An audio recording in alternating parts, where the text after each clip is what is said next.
Yesterday we were discussing Supreme Court of India's response to the white collar crimes and especially to the Prevention of Corruption Act 1988. And in that context, we have gone through with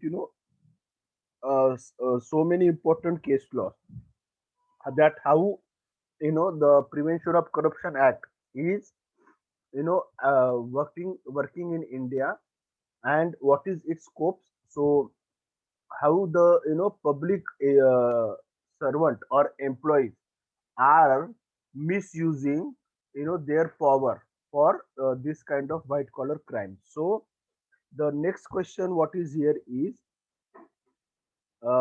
we have also discussed in that habitually accepting illegal gratification. So this is how it has been dealt under the section 13 subsection 1 of the Prevention of Corruption Act. And in the case of Bhagwan Sahai versus State of Punjab, Supreme Court has laid down certain principle which are required to be present and to be proved by the prosecution to declare any public servant under the habitual this one habitually accepting illegal gratification. So there are three elements which are required to be present. First element is the accused was a public servant. Second, he habitually accepted or obtained from any person gratification for himself or for any other person. And the third, that he did so as a motive or reward for doing or forbearing any official act. Now the question was also here that what do you mean by habitual accepting gratification. uh, so the Supreme Court also very clearly said that in the another case law, that is the Madhukar Bhaskarrao Joshi versus State of Maharashtra, that the prosecution proves that there is a voluntary and conscious acceptance of the money, then there is no further obligation on the prosecution to show through direct evidence the demand for money. And they said in the Supreme Court said in the Vijay Narayan Singh versus State of Bihar that the expression habitually means repeatedly or persistently. And they said that it is necessary to show that the act is repeated, persistent, and similar and not isolated individuals and dissimilar acts. And then they said that it should be the time should be then not a kind of big time like you have to show from last 5 years this XYZ person is accepting this kind of gratification or this particular illegally habitually gratification from so many people for not doing or you know hiding something or doing favorism to someone. Then Supreme Court said very clearly that it can be the time can be in and around of the particular commission. So like example, 12 months or 18 months prior to the act and 10 12 or 18 months after the act. Okay, that is sufficient. That is sufficient to prove this particular expression habitually. Okay, then the next point here is that habitually accepting valuable things for inadequate consideration. Now, this particular point is already been considered under section 13 subsection 1 subclause B. Now, what it says that where which particular act, this is the Prevention of Corruption Act 1988. If any person habitually accepts or obtains or agrees to accept or attempts to obtain for himself or for any other person any valuable thing without consideration or for a consideration which he knows to be inadequate for any person whom he knows to have been or to be likely to be concerned in any proceedings or business transacted or about to be transacted by him or having any connection with the official functions of himself or of any public servant to whom he is subordinate, or from any person whom he knows to be interested in or related to the person so concerned. So basically, there are two issues which need to be considered under this subclause is what amounts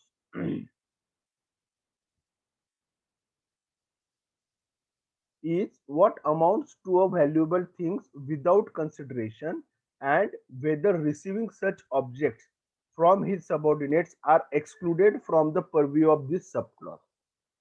So a valuable thing can be said to be accepted or obtained without consideration, and whether receiving such objects from his subordinates are excluded from the purview of this subclause. A valuable thing can be said to be accepted or obtained without consideration when there is an agreement that no money would be demanded and all receipts and reminders would be a mere formality which is not to be acted upon by either party. However, if the goods are merely taken on credit and there is no such arrangement, then even though there may not be an intention to pay, it would not be a case of accepting a valuable thing without consideration. And this has been decided, in this earlier particular case, which I already mentioned here. Uh, that is,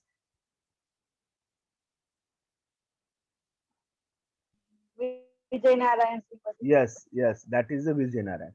Now, on the second issue, the Supreme Court in Delhi administration versus S.N. Khosla.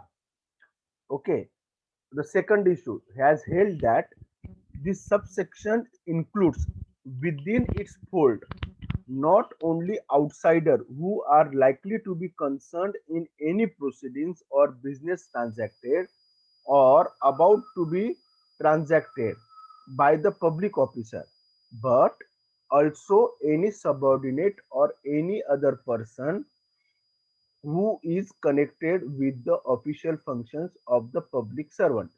A subordinate also would have a connection to the official functions of public servant and would thus satisfy the requirement of section 13 subsection 1 subclause B. Okay, now the next point is misappropriation by a public servant. Now this is under section 13 1C. You know what it says, that if a public servant dishonestly or fraudulently misappropriates or otherwise converts to his own use any property which has been entrusted to him or allows any other person to do so, then he will be held guilty of criminal misconduct. So there are basically three issues which arise for consideration under this subsection. The first one is whether section 13(1)(c) repeals section 409 of the IPC, and if not, then whether there is a possibility of Article 14 of the Constitution violation when the prosecution is given the direction to choose which provision to proceed under. The second issue is in relation to what amounts to dishonestly and fraudulently, and the nature of such special intention. The last issue is with respect to when misappropriation when misappropriation may be proved. So now let us understand. Section 405 of IPC deals with the offense of criminal breach of trust, and section 409 is an aggravated form of section 405 insofar as it deals with the punishment in case of breach of trust by a public servant. Thus, in order to be able under section 409, the ingredients of section 405 first need to be satisfied. The issue arises so to as to whether section 13(1)(c) repealed Section 409, there was a clash of opinion between the high courts, and this was resolved by the Supreme Court in Om Prakash Gupta versus State. Supreme Court has held that Section 409 and this particular section 131C are not incidental in essence and do not occupy the same field, and hence the question of repeal does not arise at all. There are 3 points of difference, between section 405 IPC and the 131C. While in the former, dishonest intention is necessary, in the latter, it may be either dishonest or fraudulent intention, and hence the latter provision is wider than the former. Second, IPC, there needs to be entrustment of property, misappropriation of the same, and this has to be in violation of a law or contract in force. However, under the Prevention of Corruption Act, only the first two are required to prove the offense of criminal misconduct. Thus, whereas under Section 405 there are three essential ingredients to constitute the offense, each one of them being separate and distinct. In Section 131C there are only two, and the gist of the offense can also be made out if the offender allows any person so to do. Okay, so now when we see this particular aspect, the meaning of allows is different from willfully suffering by the offender himself. It may mean allowing by negligence or without any violation on the part of the offender, or that there is some kind of positive and tacit acquiescence necessary to bring home the offense.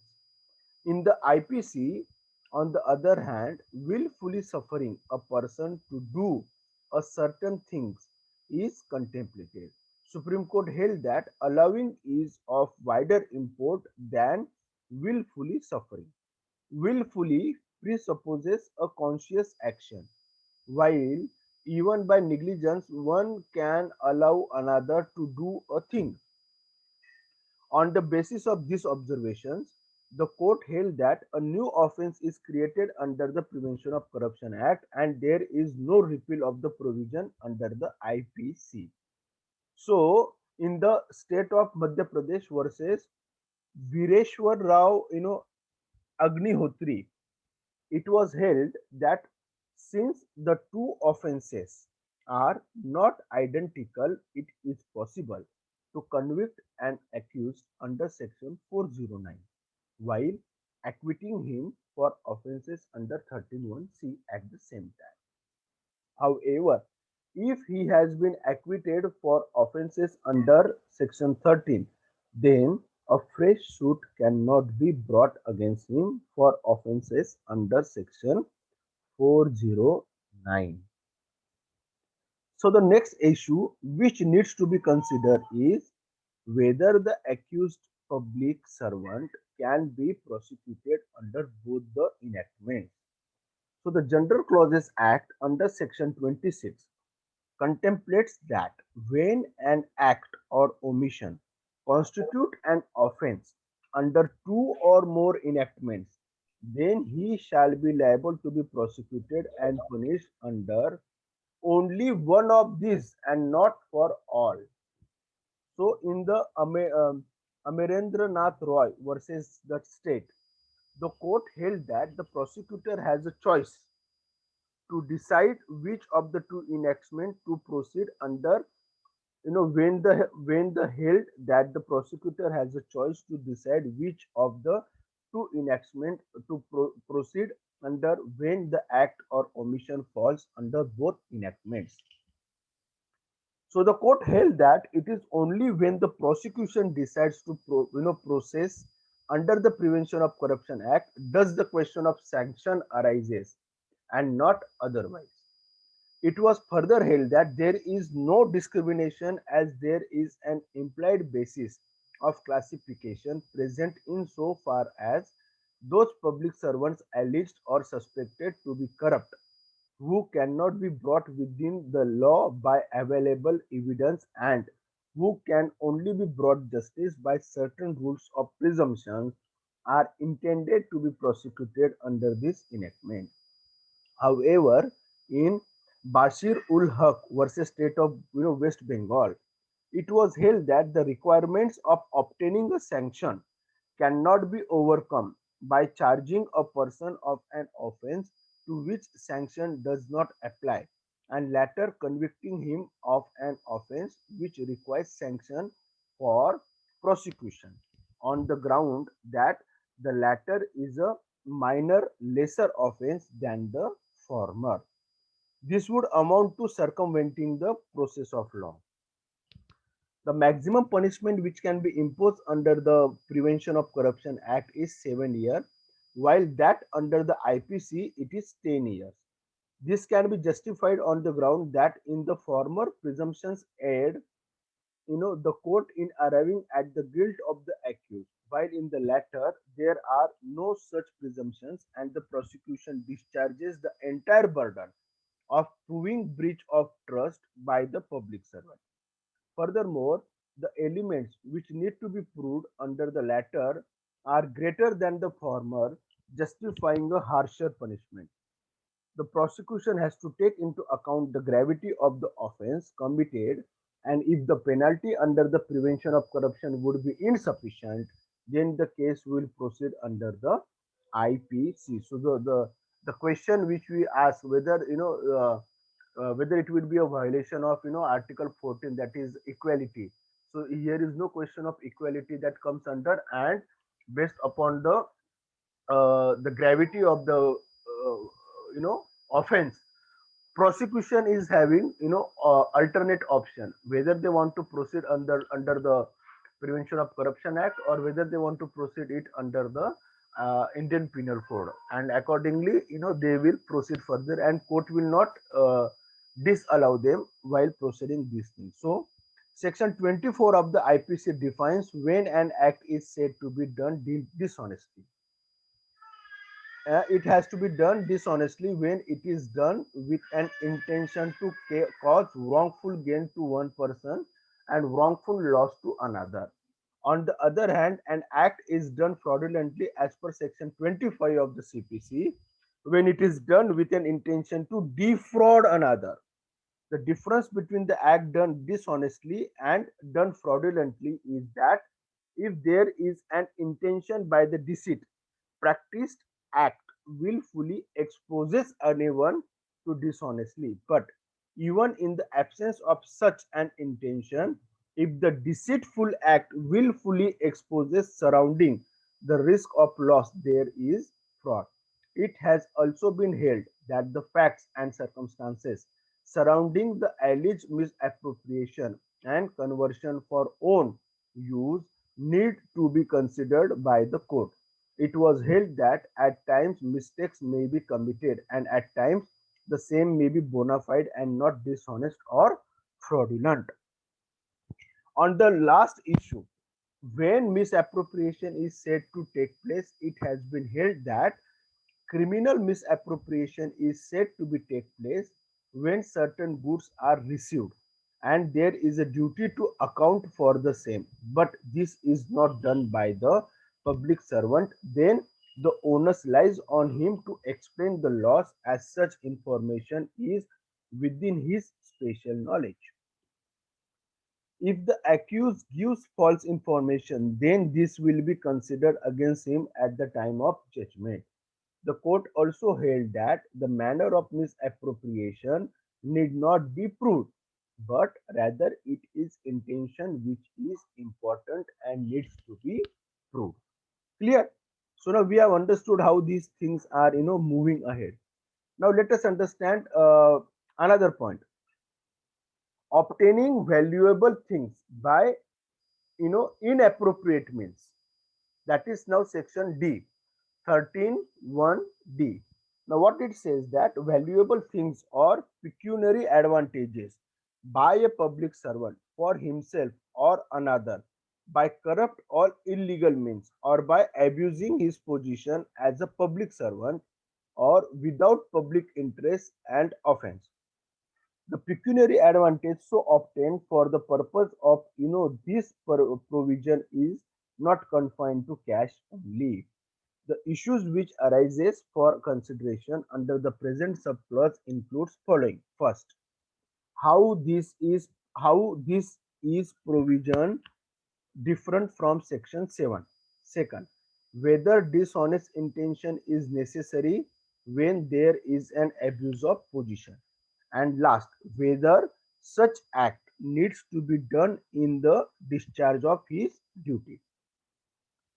So this provision is similar to the section 7 in certain aspect in terms that both are concerned with gratification received by a public servant. However, the Supreme Court, in differentiating, between the two, held that in case of 13(1)(d), it is necessary that a demand is made by the public servant, while under Section 7, no such demand, no such demand needs to be made. This difference is due to the fact that Section 13(1)(d) uses the term obtain alone, which implies a demand on the part of the public servant. Such a demand may be merely an understanding between the person who demands and the person who is to pay. It may be gathered from the facts and circumstances of the case at the hand, and the demand need not be made in a plain or clear words, but may be implicit. However, to bring home an offense under this subclause, it is necessary to prove that there was acceptance of the money so demanded. Proof of acceptance is a rule of prudence to corroborate the version of the prosecution. So this is what it is going to happen in the Sachin Waze case.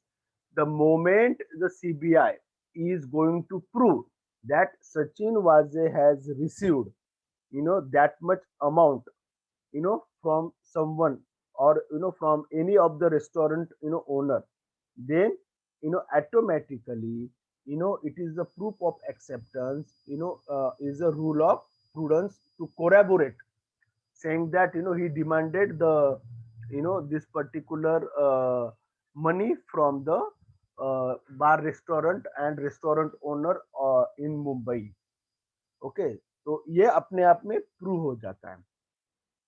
The second issue on the intention which is necessary has been dealt with by the Supreme Court in M. Narayan Nambiar versus State of Kerala. Supreme Court here held that abuse of position refers to a misuse of position, that is, use of one's position for something for which is not intended. So the SC has held that dishonesty is implicit in the word abuse, and such intention is necessary to constitute an offense under this provision. Whether he abused his position or not depends upon the facts of each case. Thus, every benefit obtained by a public servant for himself or for any other person by abusing his position as a public servant falls within the mischief of the said clause, and the case of a public servant causing wrongful loss to the government for the benefit of a third party squarely falls within the scope of this provision. Supreme Court has held that it is not necessary that the public servant in question, while misconducting himself, should have done so in discharge of his duty. This is because it is anomalous to say that a public servant has misconducted himself in the discharge of his duty, as duty and misconduct do not go together. Thus, if a person has misconducted himself as a public servant, it would not ordinarily be in the discharge of his duty, but the reverse of it. This interpretation does not enlarge the scope of the provision, but rather is a literal interpretation of the terms. Now, the next one, possession of disproportionate assets. ये कहां पर discuss किया गया है? 13(1) के अंदर of prevention of corruption act 1988. Now what it says that if a public servant or any person on his behalf has been in possession of pecuniary resource or property disproportionate to his known sources of income, which he cannot satisfactorily account for during the period of his office, then such a person, such a public servant will be held liable for professional misconduct. Okay, this is how the section 13(1) talks about. The issue which need to be considered under this is, threefold. What are those threefold? First, what are the known sources of income? Second, uh, in relation to when can such assets be said to be disproportionate and not satisfactorily accounted for?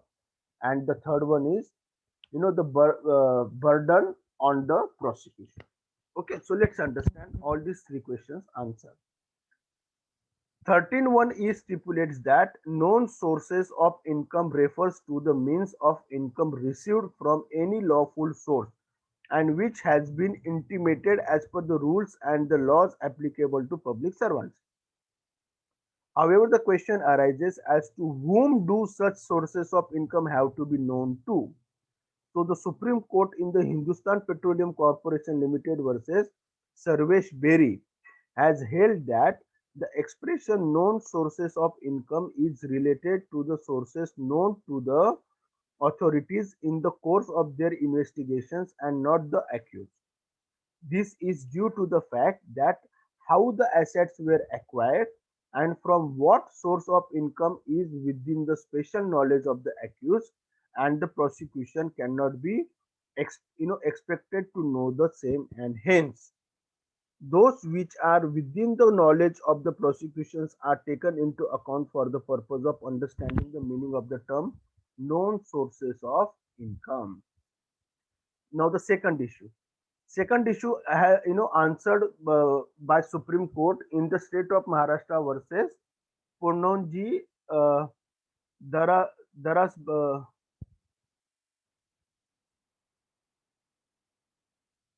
Darabda Daruwala. That the legislature thought it fit not to specify the proportion of income that would be liberal view may be taken by the courts in deciding the excess of assets over receipts which is permissible. However, such a view should not be taken so as to defeat the ends of justice. Supreme Court also considered the choice of the period during which the assets may be considered to be disproportionate and held that this period need not be spread out for the entire stretch of anterior service, entire service of the public servant. It also held that there can be no general rule to decide such period.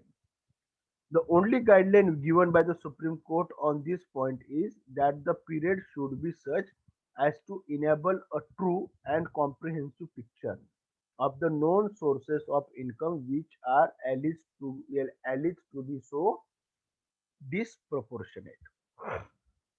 Okay, so the last issue was dealt by Supreme Court in the CBI versus Sri S Bangarappa. आप लोगों को पता ना बंगारप्पा कहाँ का है? Bangarappa I think Andhra Pradesh या कर्नाटक का था बंगारप्पा। ओके, और वो शायद मर भी गए। वो बंगारप्पा जो थे वो कांग्रेस को रिप्रेजेंट कर रहे थे। Where it held that prosecution has the burden to prove that the precautionary assets acquired by the public servant are disproportionately larger than his known sources of income, and once this has been established, then the onus shift to the accused public servant to prove that there is no excess and to account for the same satisfactorily. Okay, the offense is proved when the public servant fails to account for such, excess. Now the sentencing policies. How the sentences will be given. So basically there is, a stretch. 1 year to 7 year. Where it is mentioned? It is mentioned under section 13 subsection 2. Okay.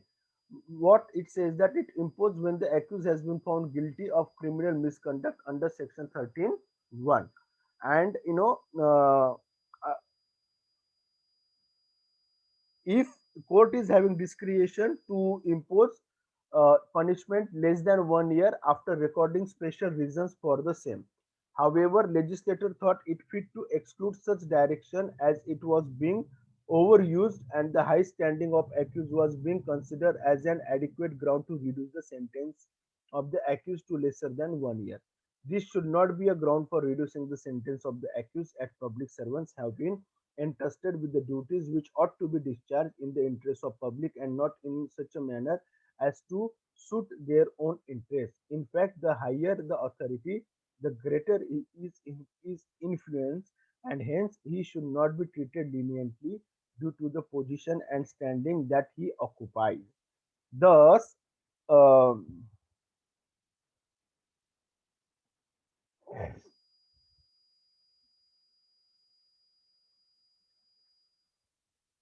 thus, the change in the provision is a very understood that minimum 1 year is required to be imposed, and now there is no discretion given to the judiciary to reduce it below the 1 year. So now there are two issues that need to be considered in reference to the sentencing policy adopted by the court. First is with reference to the mitigating factors which can be considered by the court, and the second relates to whether leniency can be granted in case of trap cases. So now let us understand what do you mean by these trap cases. Okay, now the trap cases is mentioned under the A Wati. Supreme Court has dealt this first issue in the A Wati versus State of Manipur. Delay can only be possible ground for mitigating the sentence which is to be awarded. It also held that investigation and trial of such cases does take time due to the number of witnesses that are called before the court, and hence a period of 5 years passing will not be a mitigating factor. Court further held that accused being a senior IAS officer and holding a high post, having several dependents, having already lost his job, and the fact that this is a first time offense and are not to be considered as mitigating factors by the court. However, the Supreme Court has not been consistent in its stand, and earlier in the M.W. Moinuddin versus State of Maharashtra, it was held that since accused had spent some time in jail, the investigation began 14 years ago. He lost his job and supported a large family. The sentence ought to be reduced to the time already served. The court held that the circumstances of the appellant need to be taken into consideration. The course taken by the Supreme Court in latter decisions is more in line with the object of this act, which is to ensure that the provisions are strengthened and that those who violate the provisions are not let off easily. Okay. Now, in the second one is the dealt by the Supreme Court in the state of Maharashtra versus Shambhu Dayal Nagri. Now, has held that cases in which traps are laid out to nab a public servant do not warrant any leniency, as corruption by public servant is a uh, gigantic problem which has spread to all activities and has an adverse impact on the entire nation. The court held that the only way to get rid of this scourge is by taking a strict stand and not being lenient in such cases.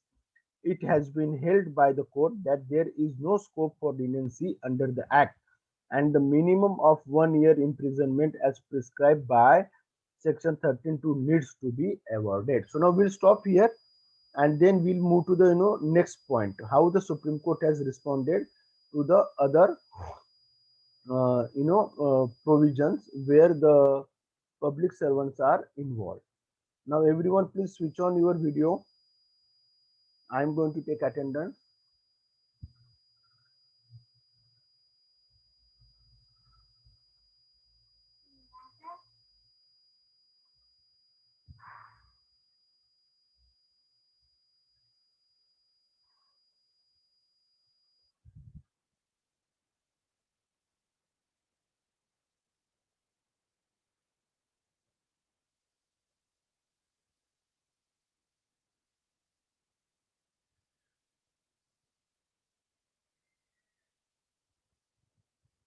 Yes, hope you have started working. I will reply you, in meanwhile.